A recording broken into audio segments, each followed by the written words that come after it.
Hi, it's John Binney. Welcome to my office. That's right.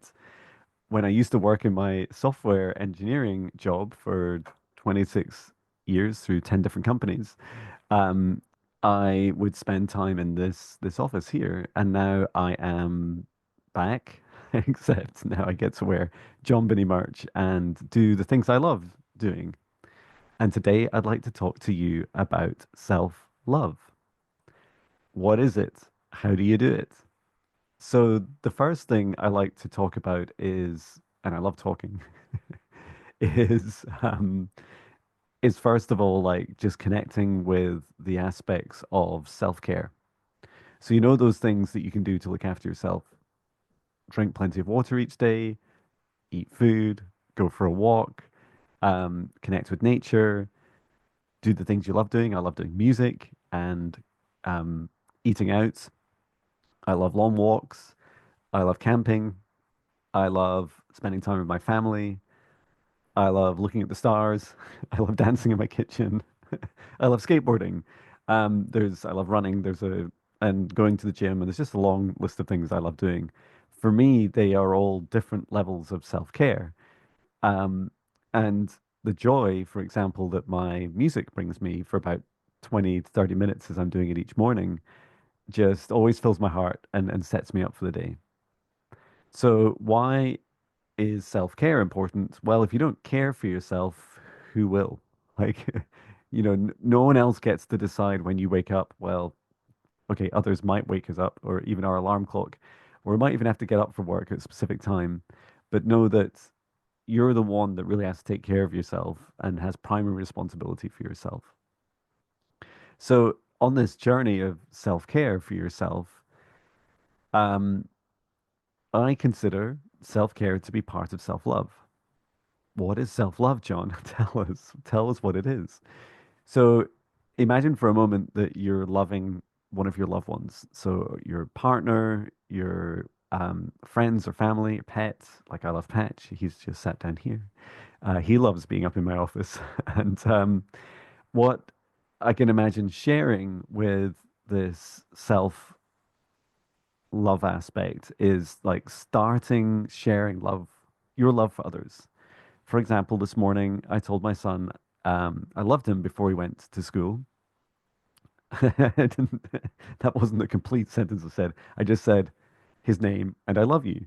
And I didn't say I love you before you go to school, like it's exclusive, to that period of time. And he said I love you back. And so I really enjoyed giving love and then receiving love. And I took a moment when he said that. I just opened up my heart. And I remember saying to him in my mind, I didn't say it out loud, well, in part because he'd already left.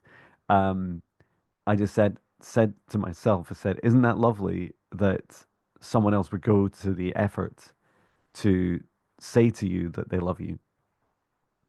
Hold that thought. Hold that thought. Um, and I would say that one of the biggest problems that our world faces is that a lot of us have lost our self-love. And in fact, it's even a hard concept to introduce to people. We've lost it so much. Like it's not just fallen from us individually, but it's fallen from our cultures. And maybe because we were taught when we were young and we accepted that it was somehow selfish to send love to ourselves, um, and that we would tightly couple our ability to like or love ourselves or both on the things outside of us. So the amount of money you earn, the career that you have, the achievements that you have, your boss telling you that you're great, or getting a promotion, or traveling to a certain place, or getting a house or a car or a job title, like whatever these things, all these things are outside of you. The good news is that emotions are free. You don't, in fact, emotions, well, often we talk about emotions as verbs, but so much is about, like a doing word, like that you're loving someone else. But in our language, we don't have so much about receiving love. Um, imagine a universe where you only needed a very small amount of love, like a tiny amount, and that your superpower is superpower was to receive that small amount of love, like maybe it's from the sun, and you're just like, oh, thank you, sun, thank you for this love, and it was just enough for you to feel happy, and you're like, I can receive this love and I feel good. Or imagine a world where there was no sun. Imagine a universe where you're just floating around in dark, dark space. You were surviving, you were getting by, but there was no one else to like send love to. It was like this kind of big empty void. And so there's just you. What would you do? Would you take the opportunity to send some love to yourself? And it's a really novel experience, right? So one thing I teach my clients to do a lot, and I because I do it myself each morning, and I'd love you to join me, is we're going to practice saying I love you to ourselves, primarily to see how it feels.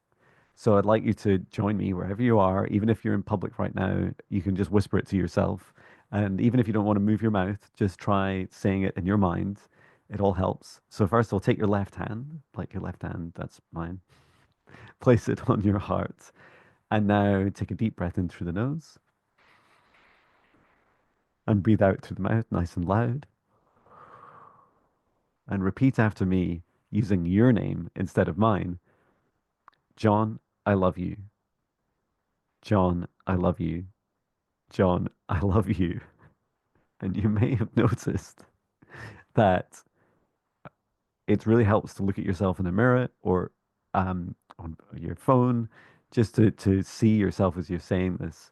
So it's kind of it helps my consciousness see there's this other being. And his name is John. I can tell because he has it on his hoodie. Um, and I recognize his face. It's me. It's the same face I see each day. And so it's a really beautiful opportunity to say to yourself that you love yourself. And why do I laugh? Well, when I do this each morning about 5 a.m. when I wake up, and I try and whisper to not wake up my wife, and Patch, and my dog. And when I say it, I always laugh at about the second or third because the second or third I love you because it's because I'm receiving it. Like it feels really lovely to give self-love and to receive it. In this way, self-love is only a gift you can give yourself. And this might not be like super obvious to you, and it wasn't to me for most of the decades of my life until recently. No one can give you the feeling of happiness. Happiness is a feeling that you create within yourself. It's like you decide in a in any moment, any given moment, to be happy. Imagine imagine if we could sell happiness to each other, right? And I know that there's a lot of like if you think about all the things out there that we do sell each other, it might be drugs, whether they're illegal or not. It might be, different sort of adventures or pleasures or whatever we sell to each other. Often it's in the pursuit of trying to connect with that happiness. And you see the behavior it has, like the addictive behavior that us humans seem to like, want to connect with that thing all the time because it's like it saves us from facing what's really going on inside of us. And really, your true joy, your true happiness, your love, all your really positive emotions, and you can argue your dark ones too, that whole frequency range of your emotions, they're all both generated by you, but also you have this ability to receive them. And I'd say, I describe in a moment, like in this present moment, this opportunity for me to experience self-love, like to receive that self-love, like to send it and receive it back to me. And this feels really important to share with you at this time. I was chatting with some clients yesterday, and the concept of self-love was um quite foreign to them. Like they didn't know what I meant when I used the term. And it was almost like there's just parts of them that they just really struggled to, connect with. And so I had started talking about self-care. I started talking about love for other ones, and then started to talk about self-love. And what seemed to happen was there was, it also brought this opposite conversation, right, about self-hate, if you like self-hatred. And maybe that's a more, common term than self-love is, ironically. Um, And it can start with the smallest things, right? Some of the smallest things that I experience are, for example, if I look at my phone just now and it's on selfie mode, which is not looking at Patch. Um, if I look at selfie mode and I'm like, um, who's when you first turn on and there's no filters, right? No filters. Like, oh, who's the old guy? It's like, hi John, I love you. Like, imagine those. That's two opposites, right? One is like, I mean, age. I think is fantastic, right? I've definitely enjoyed aging. Um, Sometimes it gives you a bit of surprise when you look at yourself in the mirror, especially when you're tired. But instead of like looking at, taking something like this when you first see yourself in the mirror or on the phone and saying to yourself something negative, how about you took the opportunity to say something nice? And maybe you can't start with self-love. Maybe it's a bit too cringy or you have too much resistance to it initially. Why not start with something much simpler? Why not start with um, just saying I like you? Like that's that guy that I see. He's always there in the mirror. Or that woman, whatever gender you are, like you're looking at yourself in the mirror and you're like, that's me. I like me. And I always place my hand on my heart, or I love me, or just say your name. I love John. And the sorts of things that we can do to ourselves to the opposite. Like for so many years, I was so negative to myself. I would, um, you know, constantly give myself a hard time about not doing good enough at work, not being kind of switched on or on the ball or able to or brave enough to say some of the difficult things in meetings, especially with senior leaders. And I would always like after every meeting give myself a really hard time. And it's a horrible trait, right? It's like you're drinking your own poison. You're taking all that hate within you and you're amplifying it and like redigesting it again and constantly these, thoughts and words, thoughts, feelings, and words, they all have magic. They all are all an action. So if you say I love you to yourself, it's a very positive action, a very loving action. If you say I hate you to yourself, or words similar or those vibrations or shameful experiences which are at the very bottom of the frequency ranges of our emotions, then it's harmful to your body. And it's another practice I do is to say, I love you body, I love you body, I love you body.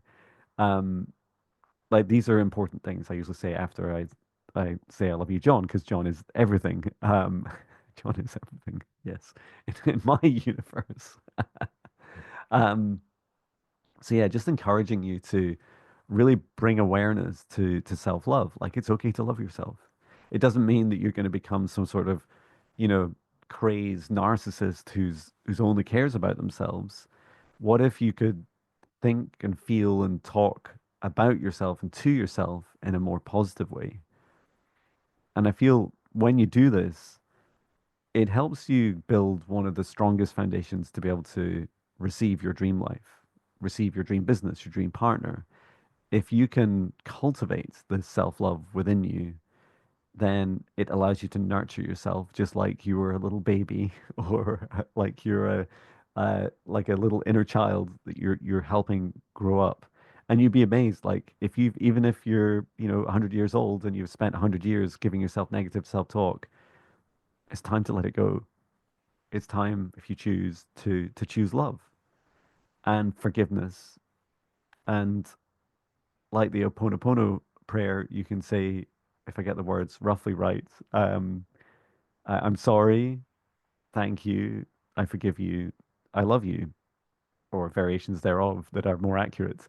And these are great ways. It just takes a small amount of love to forgive a lot, to give to forgive generations of trauma, negative self-talk, lack of self-love.